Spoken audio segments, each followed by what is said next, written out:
Rep Sheila, oh, that's right, sorry, my apologies. Please come in.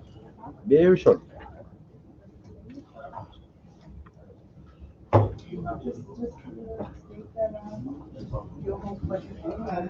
We'll go back to a really short recess.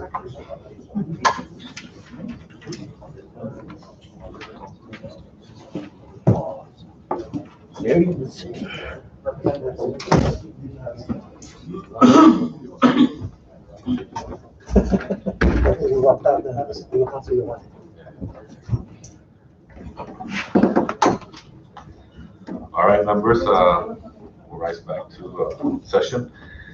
When we went to recess, Rep Sheila still had the floor, and she wanted to clarify some issues with the legal counsel. Rep Sheila, you still have the floor.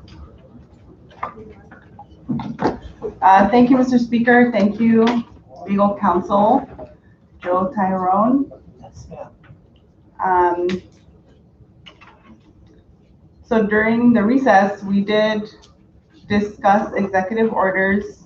We read language from the CNMI Constitution under Article 3, the executive branch and the executive powers. We did discuss options on what options were available in regards to executive orders, because this is a renewal of unlimited reprogramming authority that has been renewed every month for over a year. And we've been in this pandemic for over a year. Our community is getting better at responding to it. And we are expecting $500 million. And if you include all the other federal funding coming in for infrastructure, education, the stimulus, that is approximately at $1 billion. The unlimited reprogramming authority is really concerning to me and to many members of our community, especially those who work in the executive branch. So during the recess, I really appreciated, the concerns and the discussion we had. And I would like to just note for the record that this renewal of unlimited reprogramming authority was signed on April 19th, 2021. We just received it today. It was not on the agenda. And so thank you, colleagues, for your patience and grace while we have this discussion. And so seeing this again for another renewal, I thought it was just very important that we discuss this, especially given the close to $1 billion that's coming in. So, and again, for the record, there is already reprogramming authority for department heads up to 25% in our Planning and Budgeting Act. So, Mr. Speaker and colleagues, again, for the record, I just want to state for the record that this reprogramming authority will allow the Secretary of Finance to move money from any department, any agency, office, board, commission, corporation, instrumentality or other entity. That is a very, very high level of power, including any branch of the Commonwealth government. That's including our branch, colleagues. And so, Mr. Speaker, I would like to just support your decision to send this to the Ways and Means Committee, chaired by Representative Donald Maglonia of Rota. And in his committee, Mr. Speaker, I would like to request that the chairman also look into the renewal effect of this executive order, because in this executive order, it states this renewal shall take effect immediately and remain in effect for 30 days from the effective date of this order. However, in our CNMI Constitution, there is language restricting the effective date to 60 days. So that's something that I really would like the chairman to look into, the committee to look into, and Mr. Speaker, if it's okay, I'd really like to ask the chairman of the Ways and Means Committee for a timeline or plans on how he's going to address this executive order. Recognize. Thank you, Mr. Speaker, and thank you, Rep. Babauta, for bringing this up. This is something that we can tackle the week after we get back from our Chilean budget hearing. So if the schedule permits and nothing else is planned, we can schedule a meeting for the week of May 10th. So as soon as we adjourn, I'll try and put in that schedule and find a definite date. That way I can share that with the members. So, thank you. Recognize Rep. Thank you, Mr. Speaker. Thank you, Chairman Manglonia. As a member of the Ways and Means Committee, I will support you in this endeavor, and I would like to offer assistance in reaching out to the respective agencies and legal counsels to analyze this executive order and give us a better perspective on how we should respond as a House. Thank you, Mr. Speaker. Thank you, Rep. Sheila Babauta. I recognize Rep. Selena Babauta. Thank you, Mr. Speaker. In furtherance to Representative Sheila Babauta's arguments to reject the executive order, there's no language in the Constitution that I can see that grants, first of all, the Secretary of Finance any reprogramming authority. I believe it is the governor who has that, and I don't see any language in the Constitution that he can delegate that power to anybody. Secondly, he's using the reason that this is a novel virus. I can't really argue that this is novel in the meaning of it being new, when medical experts from the United States have clearly indicated that this virus, the original COVID-19 virus, has mutated in many forms. So this is not something new, if that's the argument that he's using. We've dealt with it for over a year. And that's it. Thank you. Thank you, Representative Selena Babauta. Recognize Representative Tina Sablan. Thank you, Mr. Speaker, and thank you, Representative Sheila Babauta, for raising the issue that I agree 1,000% and more that this is a serious matter for this legislature to take up, to discuss.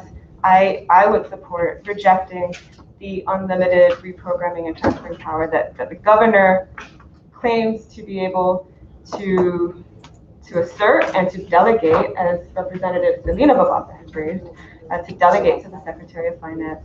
And thank you, Chairman Manglonia, for expediting the review of these continuing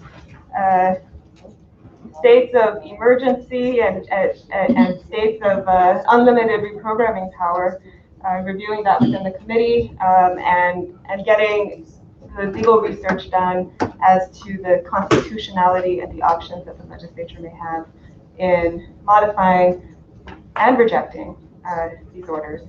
So in addition to the questions that Representative Sheila Babauta has raised, I'd like to ask Mr. Speaker that our council also look into not only the constitutionality and not only the options, the effective date of renewal, as Representative Sheila Babauta has raised, but also the possibility of violation of even like our current year, fiscal year budget act, Public Law 2135. Members, as you may recall, those of you who were here in the 21st legislature, unlimited reprogramming power was granted to the governor in the Budget Act for fiscal year 2021, but solely within the executive branch. And the intent of the legislature was at the time to restrict his ability to access the funds of the legislature, of the judiciary, and certainly of the autonomous agencies. And these continuing orders over a year now appear to violate that limitation that the legislature explicitly set forth. Even in granting him unlimited reprogramming power, it really was not unlimited. And so I'd like to ask council to research that as well. And just a final comment on this, colleagues, for now is being in a state of emergency doesn't mean that we are in a state of dictatorship. We still have separation of powers. We still have 3 co-equal branches of government, and our authority is over the purse, the public purse, and we cannot abdicate that power and that responsibility to look after the funds of this government. Thank you. Thank you, Rep. Tina Sablan. I recognize Representative John Paul Sablan. Thank you, Mr. Speaker, and this is to the legal counsel. Counsel, can you walk us through on how is this process going to go in the request of our colleagues in rejecting this executive order? Can you just walk us through in this process, and if we can reject this in this body, how does it hold water? Does the Senate need to reject it as well, or it's only the House that needs to reject it? Can you walk us through the legal proceedings and how we're going to go through this? Recognize legal counsel.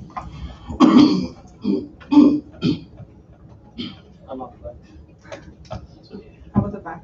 No, you need to use your mic so that people can hear you.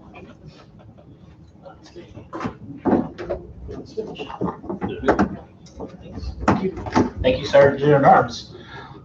This is unprecedented, so we're going to need to look at the procedure very carefully. I was just asking the clerk, maybe in the last 13 years, we have only addressed this once.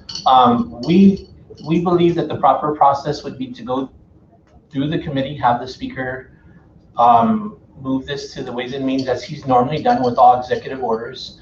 And at the committee level, we will investigate and do our due diligence. And within 60 days maximum, vote to modify or reject, or just let it lapse into law like it has been. But we believe that's the procedure for now. In order for us to reject it or modify it, we need 2/3 of both houses, not just the House. And it's 60 days for both the House and the Senate, I believe, because the Senate probably received the same communications probably today, or maybe if it's later, then that might give us a few days. But within 60 days of receipt of the governor's submission of an executive order, each House must modify or reject it within 60 days, otherwise it lapses. So the procedure for rejecting it or modifying it, we are thinking is putting it in the Ways and Means Committee and having the chairman address it. Any other questions, or have I answered your question? So clarified. The grounds for the declaration are the ones that are going to be subjective, right? The law is the law, but how we interpret the law is going to be where the interpretation comes in, whether or not there's a valid emergency that exists, whether or not the governor's actions are tailored to addressing that emergency. Because we all can agree that we have a lot of intelligent people that would say there's an emergency that exists, but maybe some people might agree that the governor's tailored actions are narrowly tailored. Some would say they don't fit. They are too broad. That's where the interpretation is going to come into play. Thank you, Counsel and Mr. Speaker. I know that these executive orders are requesting for additional 30 days, and if we're going to use resources for 60 days in the committee, only to know that this executive is only asking for additional 30 days. Just want to say that for the record. Thank you. Thank you, Representative John Paul Sablan. Any other member? All right, Governor's Communication 22-25 will be referred to the Committee on Ways and Means. Governor's Communication 22-28 will be referred to the Committee on Health and Welfare. And Governor's Communication 22-29 will be referred to the Committee on Ways and Means. Can I add one thing, Speaker? Recognize legal counsel. I think I would be remiss if I did not point out on the record that Representative Babalta, had me look at it, and the executive order section 10 of Article 3 states that, it's for emergency purposes. The 60 days that I referenced is in section 15, which talks about the traditional executive order. That's the traditional 60 days. So what she was referring to, I guess with respect to, and I don't want to put words in her mouth, is when it says effective immediately clearly contradicts the section 15 language. But there's nothing in section 10, in section 10 that specifies any date or time or any kind of relevant period. It just says the governor can use available resources. So it's kind of we're putting two separate executive, two separate sections, section 15 and section 10 together, because it's unprecedented. We're trying to read between the lines here. Thanks. Ready? Thank you, legal counsel. We'll now move down to item number 7, Senate communication, and I recognize the clerk. Thank you, Mr. Speaker. Under item 7, Senate communications, we have 3 items. Senate communication 22-11, 22-12, and 22-13. Thank you, clerk, and I'll recognize the floor for the proper motion to accept Senate communications. Thank you, Mr. Speaker, and I vote without objection. I now move to accept Senate Communication 22-11 through 22-13. So moved. Second. A motion has been made by the floor leader and has been seconded. Any discussion? Ready? All in favor, please say aye. Aye. All opposed, please say nay. The ayes have it. Senate communications are hereby accepted. Senate Communication 22-11, transmitting for House action for Senate Bill number 22-40, will be referred to the Committee on NR and Health and Welfare. Thank you, members. We'll now move down to House communications, and I'll recognize the clerk. Under item 8, Mr. Speaker, there's none. Thank you. Communications from the judicial branch. I recognize the clerk. Mr. Speaker, under item 9, communications from the judicial branch, we have 1 item, judicial branch communication 22-2. Thank you, clerk. Any discussion? Ready? Judicial branch communication 22-2 will be referred to the Committee on JGO. We'll now move down to communications from department and agencies, and I recognize the clerk. Thank you, Mr. Speaker. Under item 10, communications from departments and agencies, we have 2 items, department and agency communication 22-14 and 22-15. Thank you, clerk. Any discussion from the members? Ready? Okay. Department and agency communication 22-14 will be referred to the Committee on Ways and Means. Thank you, members. Under miscellaneous communications, I recognize the clerk. Thank you, Mr. Speaker. Under item 11, miscellaneous communications, we have miscellaneous communication 22-19, 22-20, 22-21, and 22-22. Thank you, clerk. Any discussion from the members? Ready? Ready? Thank you, members. We now move down to item number 12, reports of standing committee. I recognize the clerk. Mr. Speaker, under item 12, we have 4 Senate committee reports.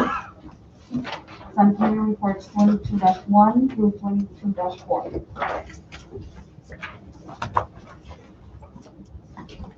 Thank you, clerk. I now recognize the floor leader for the adoption on first standing committee report 22-1. Thank you, Mr. Speaker. I now move to adopt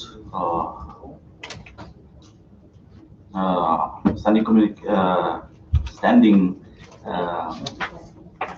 committee report 22-1, reporting on Senate Bill 22-21, entitled to repeal and reenact 3 CMC subsection 1132 to clarify the State Board of Education Education has the authority to establish and amend minimum instructional time for PSS and for other purposes. The House Committee on Education recommends that the House passes the bill in form SB 22-1 HS1. So A motion has been made by the floor leader and has been seconded. Any discussion? Ready? On 22-21. All in favor to adopt Standing Committee Report 22-1, please say aye. Aye. All opposed, please say nay. Standing Committee Report 22-1 is hereby passed, adopted. Floor leader. thank you, Mr. Speaker. I now move for the adoption of House Standing Committee 22-2, reporting on House Joint Resolution 22-2, entitled Strongly Support a Delay in the Proposed Coral Critical Habitat Designation Process by National Marine Fisheries Service until such time as the fifth year coral status review and coral recovery plan can be completed, and have the Department of Lands and Natural Resources work in coordination with NMFS in identifying appropriate coral critical habitat for the Commonwealth for the Northern Mariana Islands using best scientific information available. The House Standing Committee on Natural Resources recommends that the House adopts the resolution in the form of HJR 22-2 HD1. So moved. Second. A motion has been made by the floor leader for Standing Committee Report 22-2 and has been seconded. Any discussion? Recognize Representative Sheila Bernal. Thank you, Mr. Speaker, and thank you to the author, Rep. BJ Attal, and co-sponsors of this House Joint Resolution 22-2. Your committee did host a public meeting where we received public comments from Anthony Beneventi, the Secretary of Department of Lands and Natural Resources, Manny Pangilinan, the Director of Department of Fish and Wildlife, John Gurley, Micronesian Environmental Services, Lori Paterka, the Executive Director of the Friends of the Marianas Trench, David L. Beneventi, Program Manager for Micronesia Islands Nature Alliance, MENA, and they all testified in support of the legislation. No public hearing was scheduled because there is a sense of urgency, and this does need to move to the Senate, where if they do feel the need, may host a public hearing. Your committee felt that we received enough comments and feedback from our community to host a public meeting, accept the comments, and introduce an amendment, making it House Joint Resolution 22-2, House Draft 1. And so that amendment is on page 2, line 20, where we inserted the following language. Whereas on March 19, 2021, NMFS denied the Territorial Resource Agency head's request for a postponement of critical habitat designation until such time that the ongoing ESA 5-year status review has been completed, and instead granted a 60-day extension of the public comment period. So colleagues, the designation of the proposed coral critical habitat comment period has been extended to about the first week of May. I believe it's May 7th, because the 60 days extension was granted.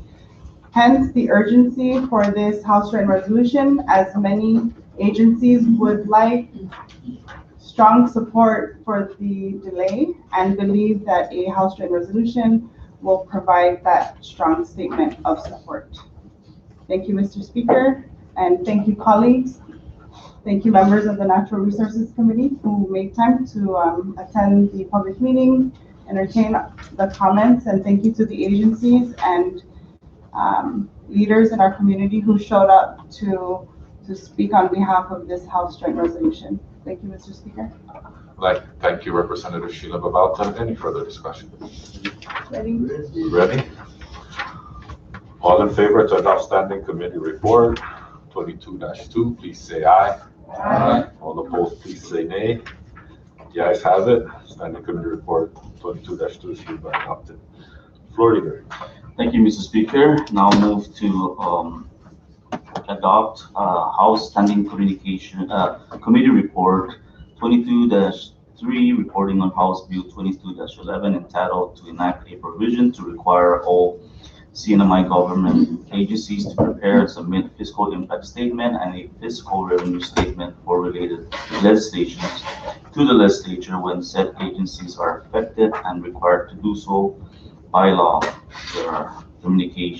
Your House Committee on Ways and Means recommends that the House pass HB House Bill 22-11 in its current form. So Second. A motion has been made by the floor leader and has been seconded. Discussion? Ready? All. Representative Lavalle. Thank you, Mr. Speaker.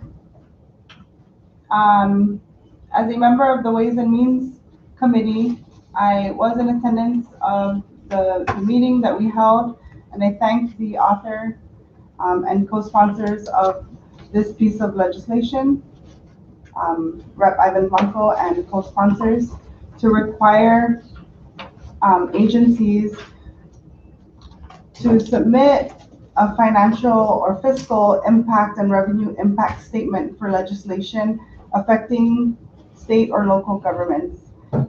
Colleagues, I just wanted to say for the record that this was introduced last term, and there were some concerns around placing the additional burden on the agencies to compile and report on the fiscal impact. However, that was addressed at the committee level, and we as a committee, we did agree that the fiscal impact statement will be requested at the committee level by the chairperson. It may be requested, and so it's not required. So I thank Chairman Donald Manglonia of the Ways and Means Committee for having the meeting and the members who were in attendance. Thank you, Mr. Speaker. Thank you, Representative Sheila Babalta. Any further discussion? Ready? Okay, all in favor to adopt Standing Committee Report 22-3, please say aye. Aye. All opposed, please say nay. The ayes have it. Standing Committee Report 22-3 is hereby adopted. Floor leader. thank you, Mr. Speaker. Last is I will offer a motion to adopt House Standing Committee Report 22-4, reporting on House Bill 22-8, entitled to establish the level of funding for the legislature and provide the legislature with control of expenditure of the funds appropriate for its operation.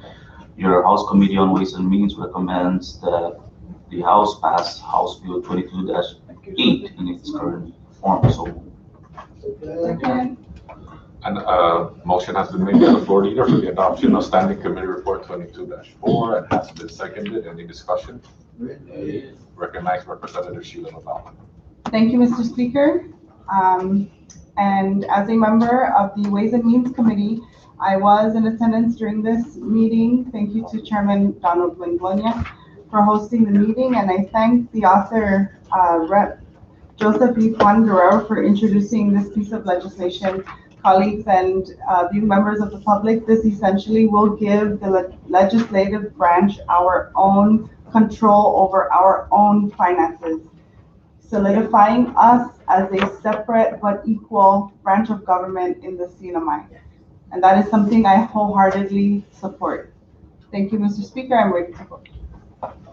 Thank you, Representative Sheila Babalta. Any further discussion? Ready? Ready? Okay, all in favor to adopt Standing Committee Report 22-4, please say aye. Aye. All opposed, please say nay. The ayes have it. Standing Committee Report 22-4 is hereby adopted. And now move down to item number 13, report of special and conference committees. We have none. Item number 14, unfinished business. We have none. We now move down to resolution calendar. I now recognize the floor.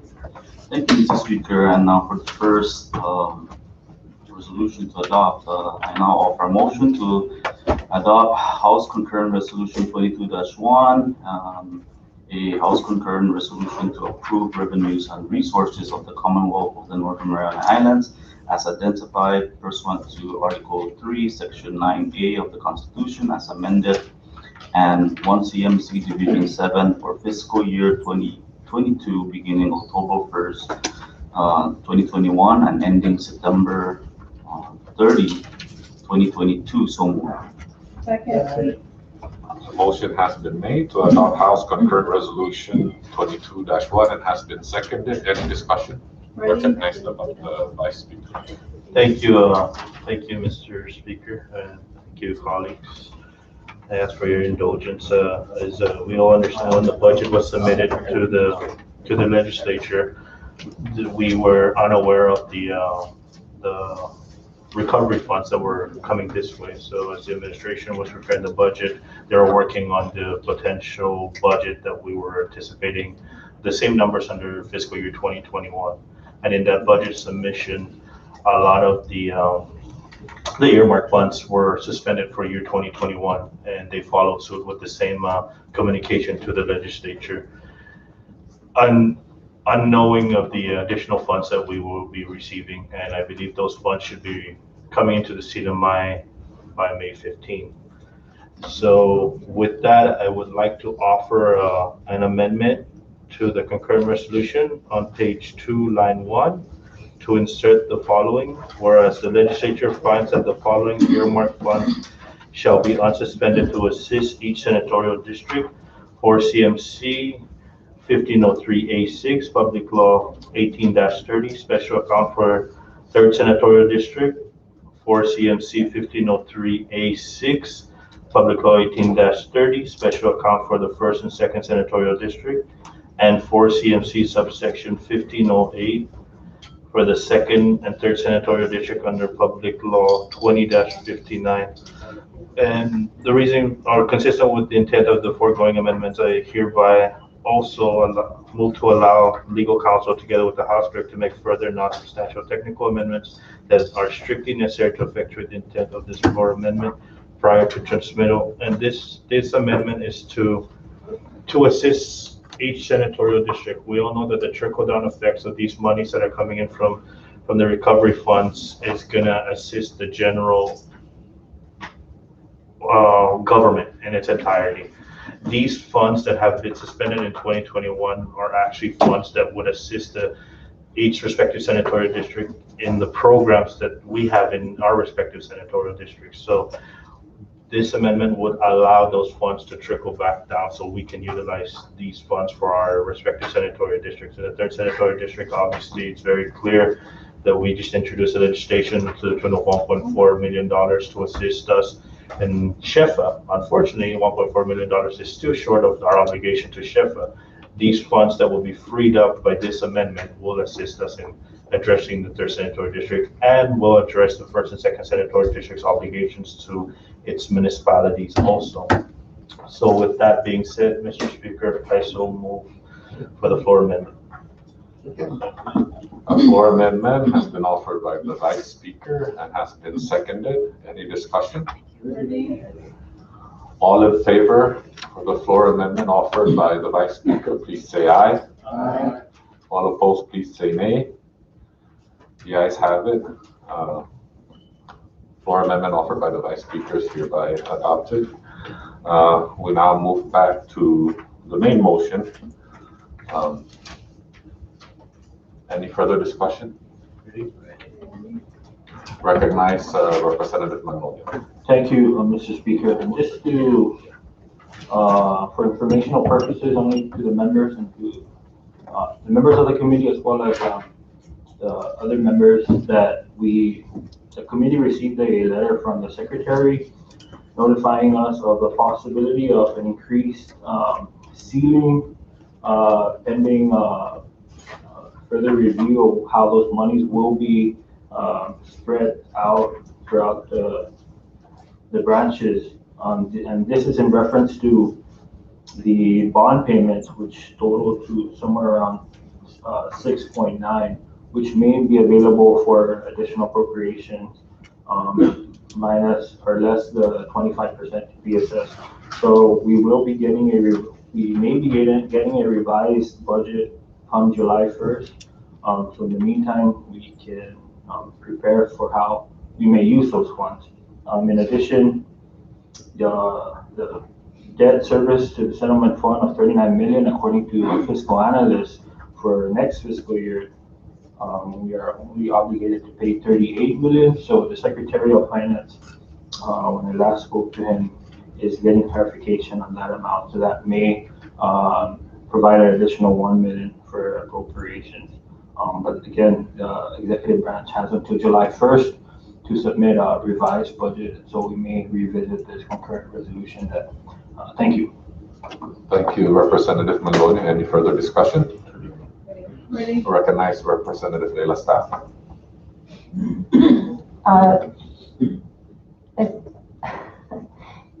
Point of clarification, are we on the calendar at Yes. this time? Yes, we are. Yes, we are on calendar? Yes, we are on Okay. calendar. Thank you. I would like to offer an amendment.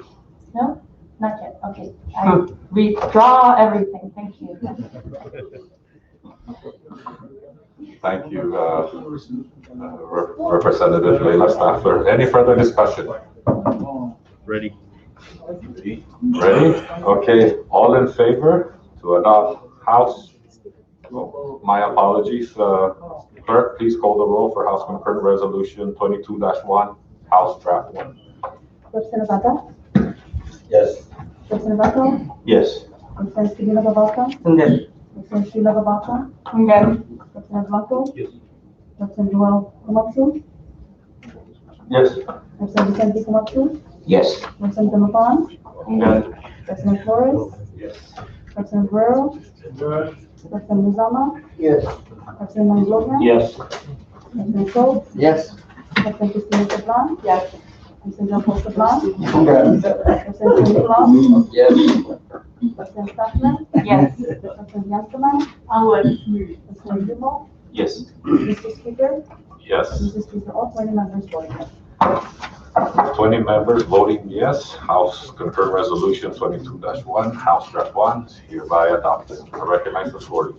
Thank you, Mr. Speaker. Now I offer a motion to adopt House Resolution 22-6, a House resolution to recommend, to commend Maria Palacios Muña for her time honored legacy of dedication, enthusiasm, and outstanding public service given to the Commonwealth of the Northern Mariana Islands for the past 30 years. So, Second.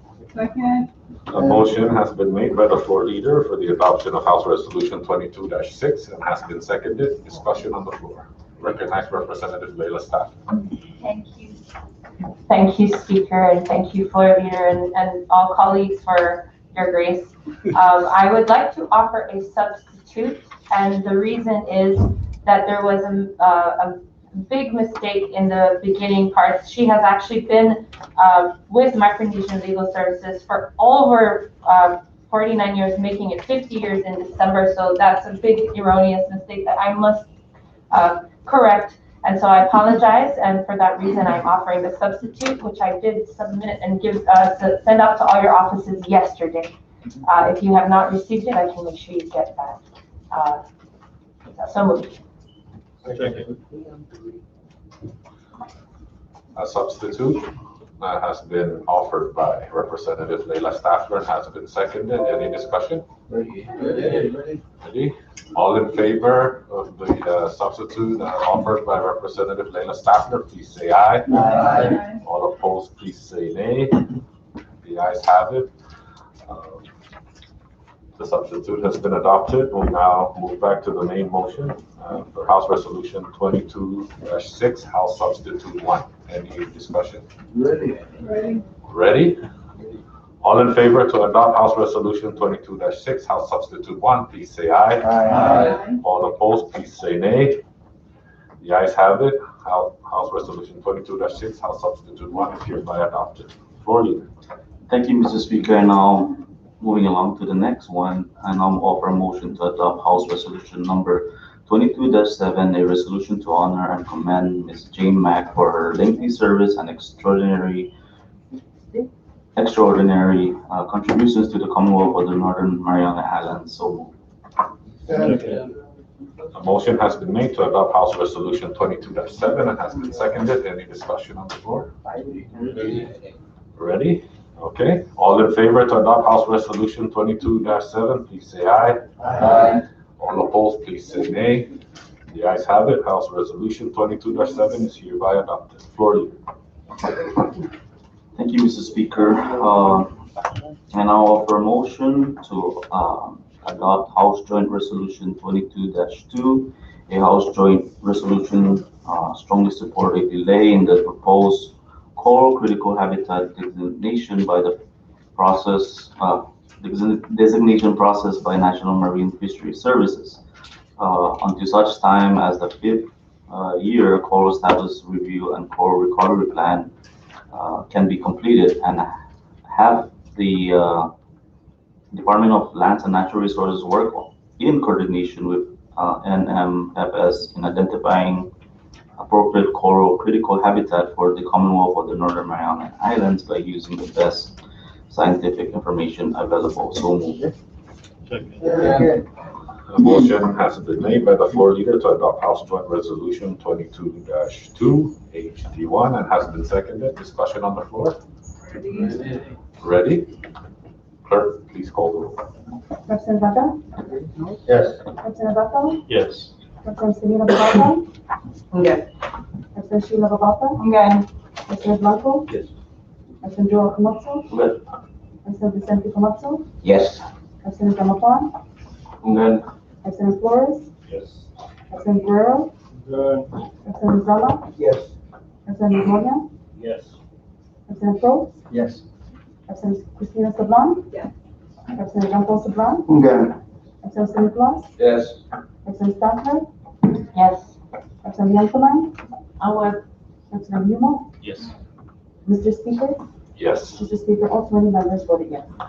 With all 20 members voting yes, House Joint Resolution 22-2, House Draft 1 is hereby adopted. Floor leader. Thank you, Mr. Speaker. And now offer a motion to adopt House Joint Resolution 22-3, a House Joint Resolution to respectfully urge the Honorable Governor Ralph Delondre Torres to reallocate necessary funds generated by the fees paid by the prospective employers of foreign non-immigrant workers to the Northern Mariana Technical Institute. So moved.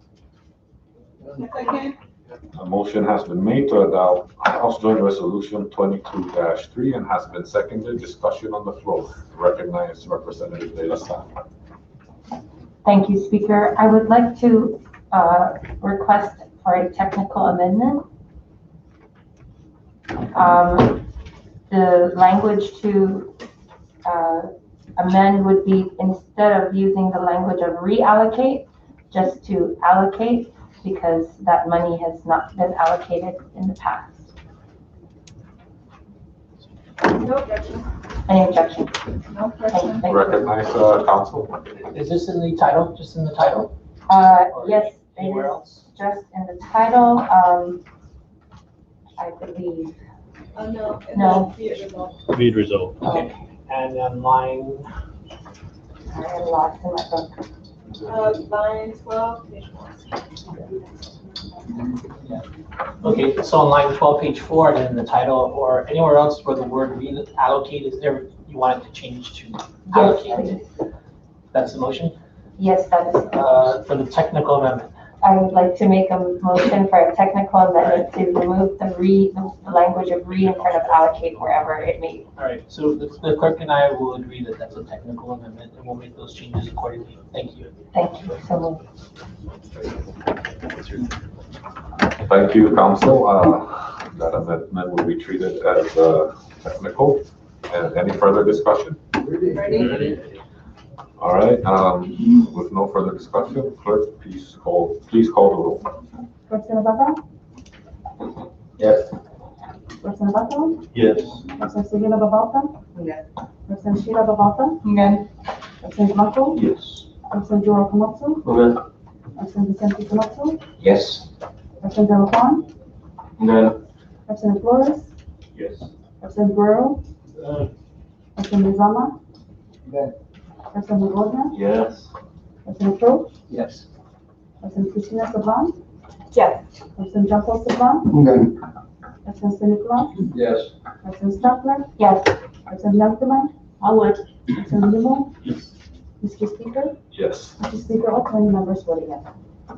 With all 20 members voting yes, House Joint Resolution 22-3 is hereby adopted. Floor leader. Thank you, Mr. Speaker, and since this is very smooth today, yeah.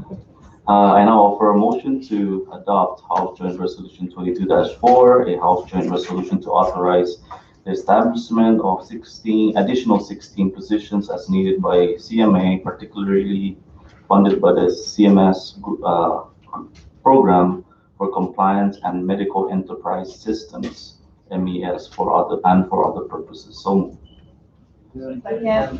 A motion has been made to adopt House Joint Resolution 22-4 and has been seconded. Any discussion on the floor? Recognize Representative Tina Sablan. Thank you, Mr. Speaker. I'd like to thank Representative and Health and Welfare Vice Chair Leila Staffler and our Ways and Means Chairman Donald Begonia for taking the lead in addressing the needs of the Medicaid agency and you know, filling the void that I left when I was off island on medical referral, family medical referral this past month. This House Joint Resolution would authorize the Medicaid agency to move forward in filling critical positions that are needed to build the Medicaid enterprise system and meet program integrity, financial management, and reporting mandates of the CMS. And colleagues, we all know how important the Medicaid program is to the health and welfare of our people. So many people rely on these Medicaid services. And you heard the testimony of our Medicaid director. There is some urgency in getting this authorization so that they can move forward to fill these very important positions. This is one part of the puzzle that they need. And then Chairman Donald McGonia's bill, House Bill 2248, addresses the other part, which is the local match that's required. But once we pass this joint resolution, I've talked to our counterparts in the Senate. They are expecting to receive this shortly, as soon as we pass it, and then the Medicaid agency can move forward. But I'd like to thank you all for your support, and I'm ready to vote. Thank you, Representative Tina Sablan. Any further discussion? Ready? Ready? Clerk, please call the roll. President Papa, Yes. President Papa, Yes. President Serena Babalta, Okay. President Sheila Babalta, Good. President Blanco, yes. President Carlos Camacho, President Vicente Camacho, Yes. President Delapan, Then. President Flores, Yes. President Guerrero, Good. President Zama, Yes. President Hortman, Yes. President Pro, Yes. President Christina Sablan, Yes. President Jumbo Sablan, None. President Nicolas, Yes. President Stapler, Yes. President Youngman, Onward. President Limo, Yes. Mr. Speaker, Yes. Mr. Speaker, all 20 members voting yes. With all 20 members voting yes, House Joint Resolution 22-4 is hereby adopted. Floor leader. Thank you, Mr. Speaker, and I believe we have the last one. I now offer a motion to adopt House Joint Resolution 22-5, a House Joint Resolution to authorize the establishment of 9 additional positions as needed by the Northern Marianas Technical Institute and for other purposes. So Second.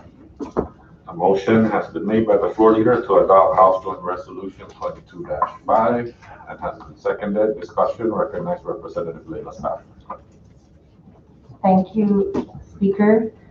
I am going to be offering a substitute for this House Joint Resolution, and if I may explain, originally the House Joint Resolution was written around the communication 22-20 that was received on March 30th from the NMTI CEO, addressed to our Speaker and the Senate President, requesting for 9 FTEs.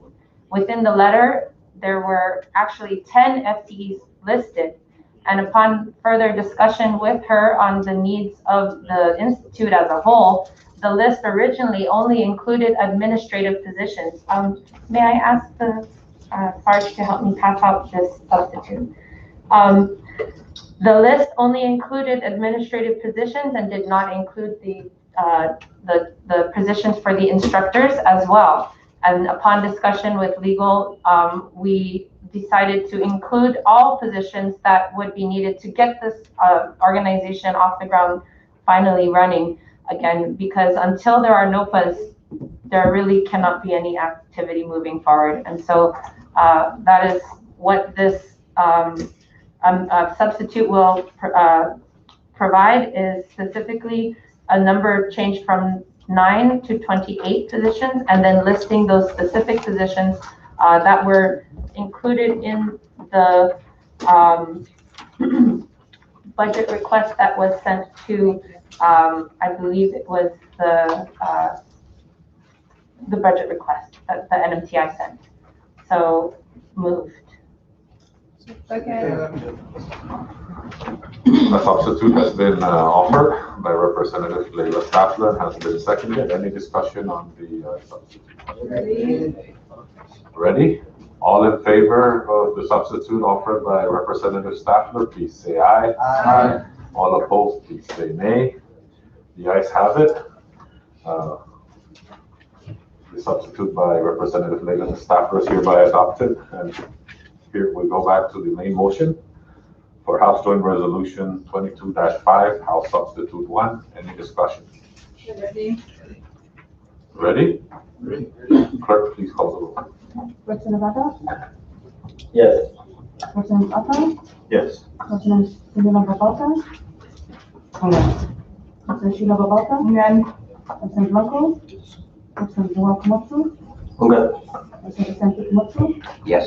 Representative Lamar, I'm good. Representative Flores, Yes. Representative Burrows, Representative Zala, Yes. Representative Rodan, Yes. Representative Pro, Yes. Representative Christina Sablan, Yes. Representative John Paul Sablan, I'm good. Representative Penny Clark, Yes. Representative Staffler, Yes. Representative Yankuman, Representative Hugo, Yes. Mr. Speaker, Yes. Mr. Speaker, all 20 members voting yes. Thank you, Clerk. With all 20 members voting yes, House Joint Resolution 22-5, House Substitute 1 is hereby adopted. We now move down to bill calendar, and I recognize the floor. Thank you, Mr. Speaker. I'm now up for passage. It is Senate, let me repeat that. And I'll offer a motion to pass Senate Bill 22-21, a bill for an act to repeal and reenact 3 CMC subsection 1132 to clarify that the State Board of Education has the authority to establish and amend minimum instructional time for PSS and for other purposes. So Second. A motion has been made by the floor leader to pass Senate Bill 22-21, House Substitute 1, and has been seconded. Discussion on the floor? Ready? Ready? Ready. Okay, Clerk, please call the roll. Representative Ata, Yes. Representative Ata, Yes. Representative Selena Babalta, I'm good. Representative Sheila Babalta, Again. Representative Blanco, yes, Representative Noel Komatsu, go ahead. Representative Santi Komatsu, Yes. Representative Lamar, I'm good. Representative Flores, Yes. Representative Burrows, Representative Zala, Yes. Representative Rodan, Yes. Representative Pro, Yes. Representative Christina Sablan, Yes. Representative John Paul Sablan, I'm good. Representative Penny Clark, Yes. Representative Staffler, Yes. Representative Yankuman, I'm good. Representative Hugo, Yes. Mr. Speaker, Well, Mr. Speaker, all 20 members voting yes. with all 20 members voting yes, Senate Bill 22-21, House Substitute 1 hereby passes the House. Floor leader. Thank you. Next item on the bill calendar is House Bill 22-11. So I offer a motion to pass House Bill 22-11, a bill for an act to enact a provision to require all CNMI government agencies to prepare and submit a fiscal impact statement and a fiscal revenue statement for related legislations to the legislature when said agencies are affected and required to do so by law. So moved. A motion has been made to pass House Bill 22-11 and has been seconded. Discussion on the floor? Ready? Clerk, please call the roll. President Zapata? Yes. President Zapata? Yes. President Selena Babauta? Again. President Sheila Babauta? Again, President Blanco? President Joao Komatsu? Again. President Komatsu? Yes. President Delapan? Okay. President Flores? Yes. President Guerrero? Good. President Lizama? Yes. President McGowan? Yes. President Probst? Yes. President Cristina Sablan? Yes. President Jean Paul Sablan? Yes. President Nicolas? Yes. President Stafford? Yes. President Benjamin? Yes. President Dimo? Yes. Mr. Speaker? Yes. Mr. Speaker, all 20 members voting yes. With all 20 members voting yes, House Bill 22-11 hereby passes the House. Floor to you. Thank you, Mr. Speaker. And last on the list, I now offer a motion to pass House Bill 22-8, a bill for an act to establish the level of funding for the legislature and provide the legislature with control of the expenditure of funds appropriate for its operations. So moved. A motion has been made to pass House Bill 22-8 and has been seconded. Discussion on the floor? Ready? Clerk, please call the roll. President Zapata? Yes. President Zapata? Yes. President Selena Babauta? Again. President Sheila Babauta? again, President Blanco? Yes. President Joao Komatsu? Okay. President Komatsu? Yes. President Delapan? Okay. President Flores? Yes. President Guerrero? Good. President Lizama? Yes. President McGowan? Yes. President Probst? Yes. President Cristina Sablan? Yes. President Jean Paul Sablan? Yes. President Nicolas? Yes. President Stafford? Yes. President Benjamin? President Dimo? Yes. Mr. Speaker? Yes. Mr. Speaker, all 20 members voted yes. With all 20 members voting yes, House Bill 22-8 hereby passes the House. With no Privilege, further, Mr. Speaker. recognize Representative Selena Babauta. I'm sorry, but, we just caught this now, with the amendment or the substitution to House Joint Resolution 22-5. I respectfully ask the legal counsel, if we can, make a technical amendment on page 2, line 12.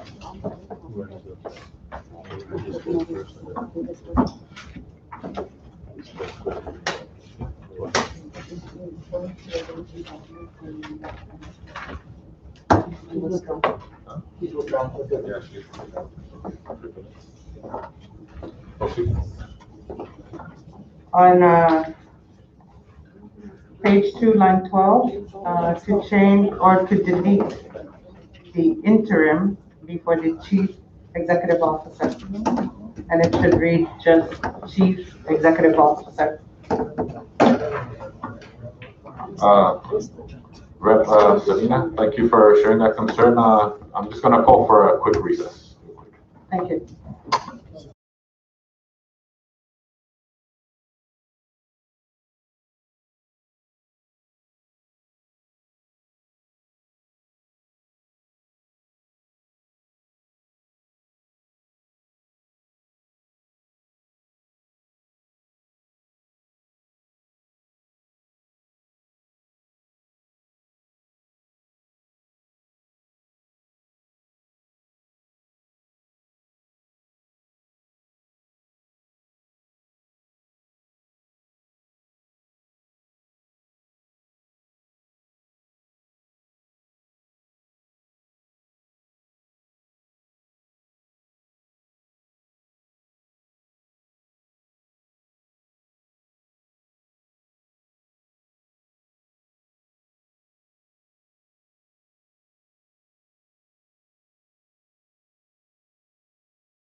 Rise back to session.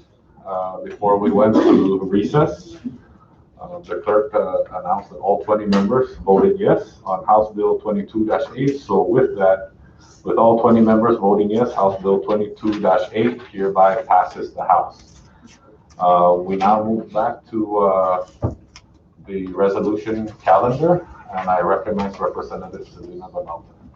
Thank you, Mr. Speaker. I would like to ask the legal counsel if we can consider a technical amendment to House Joint Resolution 22-5, House HS1, on page 2, line 12, to remove the word interim before the Chief Executive Officer position, as we don't anticipate a permanent interim Chief Executive Officer. We anticipate a Chief Executive Officer in the future.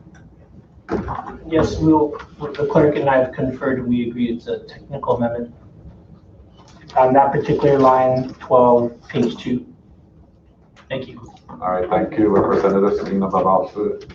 Thank you, clerk. Thank you, legal counsel. No objection on that technical amendment? All right, thank you. We now move down to miscellaneous business. Any member?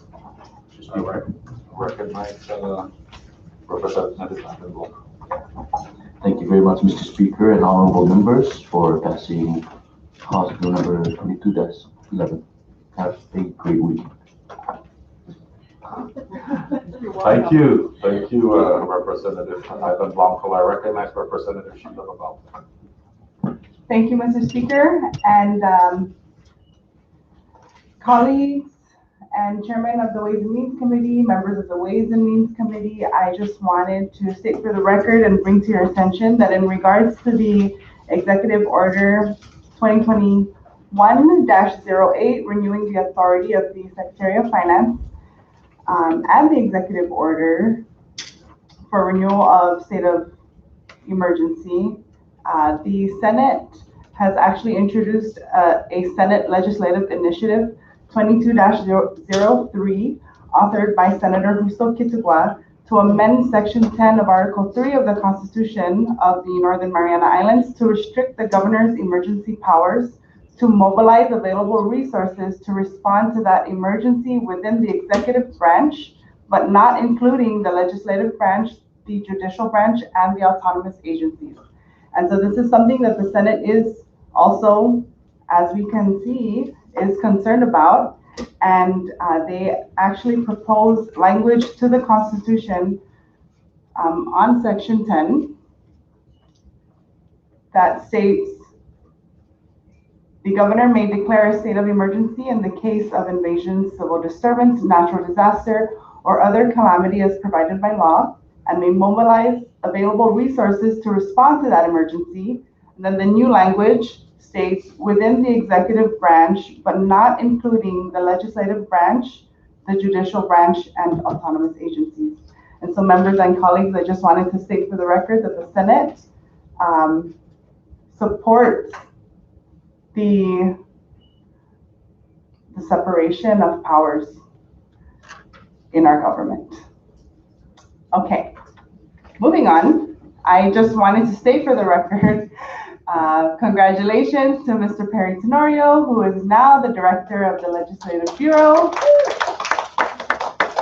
I just want to thank you, Mr. Speaker, and Senate President Jude Hofschneider for acting on the vacancy. I look forward to Mr. Perry Tenorio's new role. I'm sure that he will do great things. He has already been serving as an amazing acting director of the LB, and I look forward to him filling the other vacant slots in the Legislative Bureau so that this legislature can perform its duties and responsibilities with all vacant positions filled and all contributions made for our CNMI. Thank you, Mr. Speaker. Thank you, Representative Sheila Labalta. Recognize Representative Selena Labalta. Just reiterating some of the things that Representative Sheila Labalta spoke to. with respect to Governor's Communication 22-29. The Planning and Budgeting Act states, section 7403 says, the governor shall, as soon as practicable,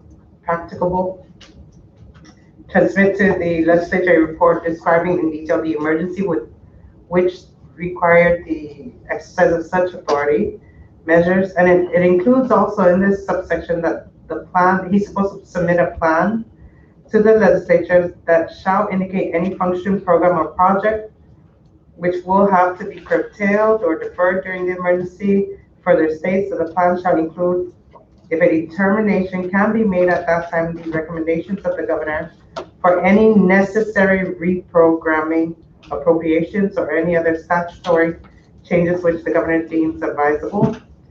Certainly, the law is there to guide us with respect to the governor's continued declaration of emergency, and I support the rejection of this communication and restoring democracy back into the government. Thank you. Thank you, Representative Selena Babalta. I recognize Representative Angel de Mapan.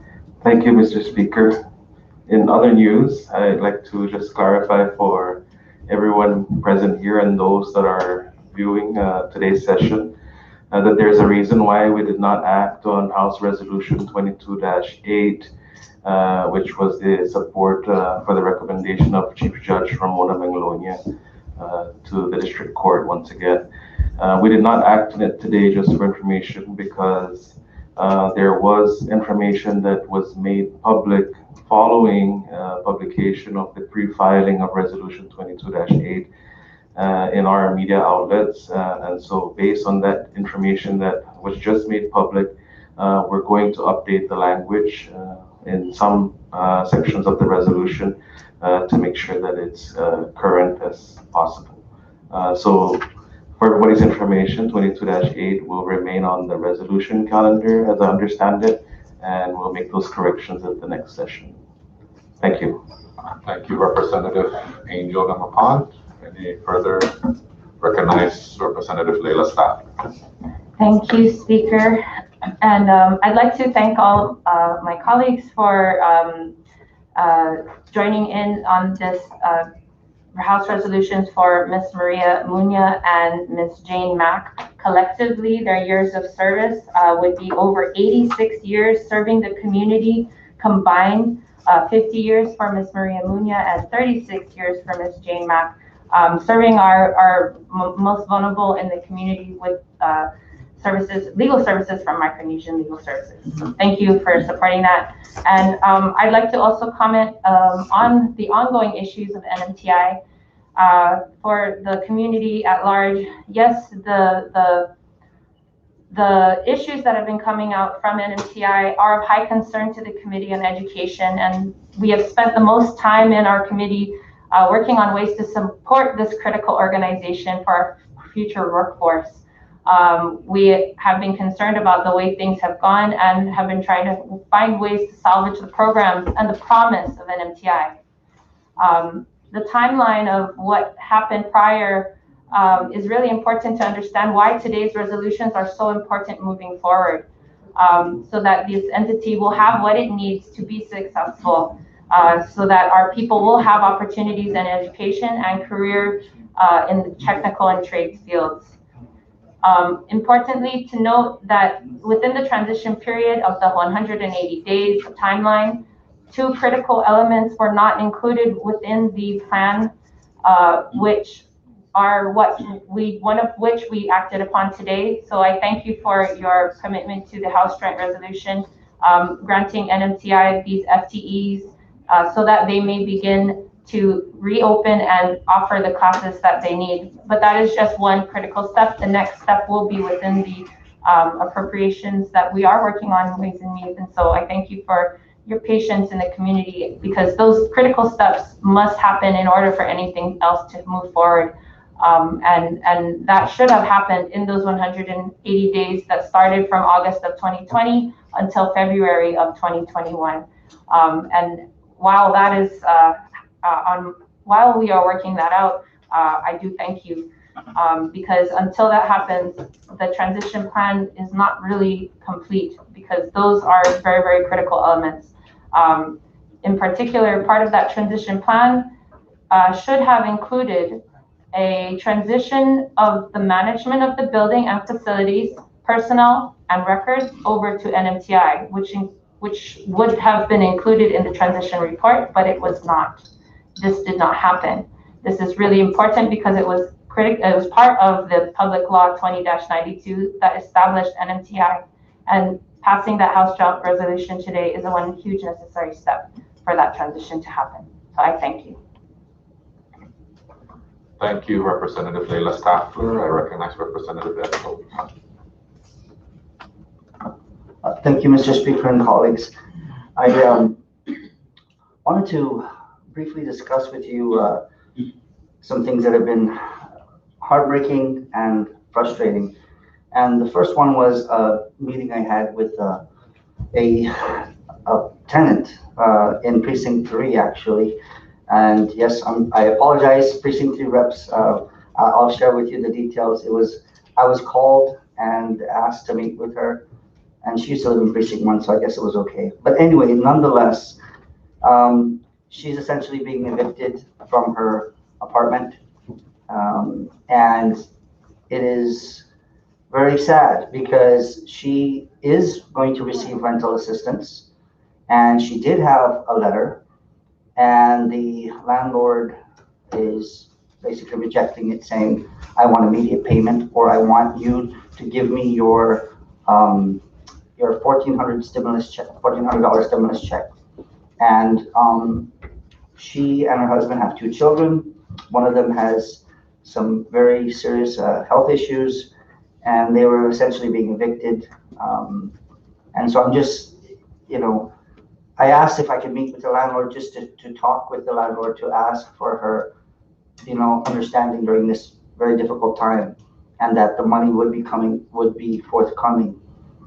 But that is, this tenant, this family that I met with is one of literally hundreds that are in the same boat. It's not about what's coming, the $550 million that's coming. It's about the here and now. What are we as leaders doing to help the most vulnerable in our community? This is what I struggle with every day. And I can assure you that I have met, along with my chief of staff and some of my colleagues, with many of these families, many who have reached out to me, and I just can't. I can do my best to try to keep up with the volume of help messages that I'm getting. Please help me. It's heartbreaking. As elected and appointed officials, we often complain about, and that includes being that we do work for a very low salary compared to many others. I know the salary that we're making right now and what many of us used to make. So there has been a significant pay cut. But nonetheless, it's a guaranteed paycheck that we receive every 2 weeks. A lot of these others are not so fortunate. They are just trying to make ends meet. And when they lose employment, lose the ability to support their families, it is also heartbreaking. And that is also in the case of the NMTI employees, who most of them, if not all of them, lost their jobs. They are jobless. They never even received an official termination letter, which makes it even more difficult for them to apply for PUA 2.0 or LWA. What is the new chairman of NMTI, Mario Valentino, doing to help these former employees of NMTI who are no longer gainfully employed? Where is the heart and compassion of the Board of Trustees? There is a letter that I wrote today that's special to the Tribune about this and explaining the heartbreaking tale of these employees. Who has met with these employees to talk about their struggles and what they're going through? These are the things that we have to look at and figure out how can we help them. I also want to add to that is deeply frustrating, is that I looked at the Guam governor, Lou Leon Guerrero. She has reached out to the Senate, to the legislature of Guam on how to spend the ARPA funding. She's asked them for ideas. She's reached out to Senator Jim Moylan. He's put down legislation or ways that he'd like to see the funding spent. How many of us have a seat at the table? When has Governor Torres ever asked us, hey guys, can we meet because we have a lot of money here? I have ideas, but I'd like to hear your ideas. Because I'll tell you, I have several ideas from meeting with our constituents in their current struggles. I want a seat at the table because I want to ensure that that money is well spent and well invested. How is it that not all of us want the same thing, regardless of political partisanship? We are the legislature, a separate branch. Forget about the political partisanship. Let's look at our responsibilities and duties and what we can do for our constituents. And I ask this from the bottom of my heart, that every single one of us, speaker, vice speaker, floor leader, colleagues, that we have a seat at that table equally, and we discuss how that money should be spent. I know we had a lot of disagreement on ensuring that we appropriate those funds, but let's put that aside. Let's look at how can we convince this governor to ensure that we all have a seat at the table so that we can give input. It shouldn't be one of us or two of us or three of us in this room. It should be all 20 of us. Every single one of us should have a say. I'm just very disappointed with what's going on with all of this money, all this promise, and yes, we want to be positive and encouraging. But are we meeting with these families and trying to help them immediately? Do you know how many times I've opened up my house? You can talk to my wife. My food pantry is bare oftentimes to help families. And I will continue to do that if it comes down to it. But it shouldn't be about me or you opening up your food pantry. There should already be established a food bank to help out those who are not getting immediate help, who are still waiting for approval. So those are the things that I'm looking at, Mr. Speaker, Vice Speaker, Floor Leader, my dear colleagues, Leader. I want us to put the political partisanship aside and let's really have a serious talk on, can we all be included and have a seat at that table? I beg you of this. And I beg the governor to include us in a roundhouse discussion and where this funding should go. Thank you, Mr. Speaker and colleagues. Thank you, Representative Probst. Any further? Ready? Okay, we'll move down to announcements. I recognize Representative Donald Manuel. Thank you, Mr. Speaker. Just to inform the entire members and not just Ways and Means that we do have a meeting scheduled with OMB on Tuesday at 10 a.m. So please, if you have any questions relating to the budget, I encourage you to bring those questions up with the Special Assistant on Tuesday. Now, if you're not able to make it, feel free to forward those questions to me or my staff so that we can present them to Ms. Villa-Gomez. And then all budget hearings are now on the legislature's calendar. If you're available to attend any of those for non-members, please feel free to come by and ask your questions. This is an open invitation to all members. With that, I yield for now. Thank you, Mr. Speaker. Thank you, Representative Manloña. I recognize Representative Bermudez-On. Thank you, Mr. Speaker and colleagues. First of all, I want to thank the minority group that came to San Lucia teachers. That's my precinct. And we had the, the fiesta last weekend. Another announcement, Beckman, of course, having a COVID-19 immunization or COVID vaccine from 8 to 12. And any one of you from precinct 1 that you know they need COVID-19, please utilize the facility for tomorrow by calling in and get your appointment. And of course, we have a lot of activity going on, even island-wide. I think yesterday they had cleanup at Memorial Park. That was yesterday. and some more today, but tomorrow, Cacman, Lola Bay is gonna have a cleanup from Cacman High School to Mobile Station. If you want to volunteer and help, I really appreciate that. And also, the Miss Earth and other group, they're going to Tang Beach to do the cleanup. So from 8 to 9 is Kodala from high school to Mobile. And then, of course, Tang Beach will start at 9 to 10, an hour. Please come and join us. And of course, we're doing a final touch-up on a basketball court. The color is good. Some people don't like it, but it represents the Zuzu, the high school logo. So I encourage everyone to come and join us, and let's work as a team, not just a minority or just me and Rep. Staffler. Appreciate if you join us. This is not about a minority. As a matter of fact, I want to bring this up. We've done the church. Let's do the others. Thank you. I feel that. Thank you, Rep. Lozama. Any other member? Recognize Representative Tina Silva. Thank you, Mr. Speaker. I'd like to invite the members and notify you. We are having a Health and Welfare Committee meeting on April 30, and we will be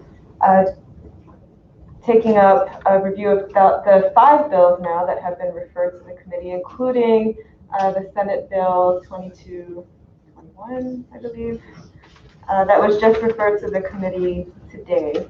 And accepting comments and deliberating on those bills then. But in addition to that, we are also receiving a presentation from the Commonwealth Healthcare Corporation on their report on the universal healthcare coverage options that the legislature may wish to consider. This was directed through the Budget Act for this year. And the report was supposed to be completed by the end of March and then presented to the legislature. And so this will be an opportunity for the members to hear their findings, their recommendations on universal healthcare coverage, and in addition to that, their proposal to establish a prescription drug monitoring program for the CNMI. So that's on April 30 at 9 a.m. in the House chamber, and you are all welcome to attend. And then the next announcement has to do with the Health and Welfare Committee's plans to launch a series of public hearings on the medical referral program. So this is including inter-island medical referral. We will be starting our public hearings on Rhoda and Tinian, so we're coinciding with the schedule for a budget hearing. Rhoda is scheduled for May 6th from 3:30 to 5:30, Tinian on May 10th from 3:30 to 5:30, and then on Saipan, we're looking at May 20th from 3:30 to 5:30. And this will be a public hearing, so we will be receiving testimony from the agency heads that we invite, but also from members of the public who may have been medical referral patients or caregivers or any interested person who wants to share their experiences and offer recommendations for how we can improve the program, streamline costs, and also comment on the proposal to formally establish the medical referral program in the law, and more specifically, house it within CHCC rather than the governor's office. This was a proposal that came up last year. Ultimately, the transfer of the office was not made effective, but it is still on the table for consideration, and that public hearing will be the opportunity also to review that measure and consider options and ideas. Thank you very much. Thank you, Representative Tina Sablan. Any other member? Recognize Representative Leila Stacker. Thank you, Speaker. My colleague and I would also, Representative Richard Lozama and I would like to invite anybody in the community and members to join us for a tree planting that will be on this Tuesday at 4 p.m. in the Cagman 2 basketball court area. We are collaborating with Miss Earth, Maria Terlahi, and the CNMI Forestry to celebrate Earth Day and Arbor Day as they kind of are sandwiched in between Tuesday to promote the environment and to plant more beautiful trees on our island, especially in the areas like the basketball court, so that the kids can have some windbreakers And so, yeah, if anyone is able to come, it'll be Tuesday, 4 p.m. in Kegman 2. Thank you. Thank you, Representative Stafford, or any other member. I recognize Representative Sheila Bavata. Thank you, Mr. Speaker, and thank you to the NR Committee for our public hearing that was held on Wednesday, the 21st at 10:30 a.m. We entertained the House Bill 22-22, authored by Rep. Major Demapan, House Bill 22-31 by Rep. Lipan Guerrero, 2232 by Rep. Lipan Guerrero, 2243 by Rep. Joel Camacho, and 22-44 authored by Rep. Joel Camacho. We will continue public hearings on Tinian and Rhoda, and that is going to coincide with the budget hearings. So, and our committee members and colleagues, you are welcome to attend. And that is scheduled for May 7 at 4 p.m. and May 11 at 4 p.m. And so these will just be public hearings where we will collect comments from the community and respective agencies. Thank you. Thank you, Representative Sheila Bavata. Any other member? Ready? Ready? Okay, down to adjournment. I recognize the floor. Thank you, Mr. Speaker, and I'll offer a motion to adjourn subject to the call. A motion has been made for adjournment and has been seconded. All in favor, please say aye. Aye. All opposed, stay. The ayes have it. Thank you, members.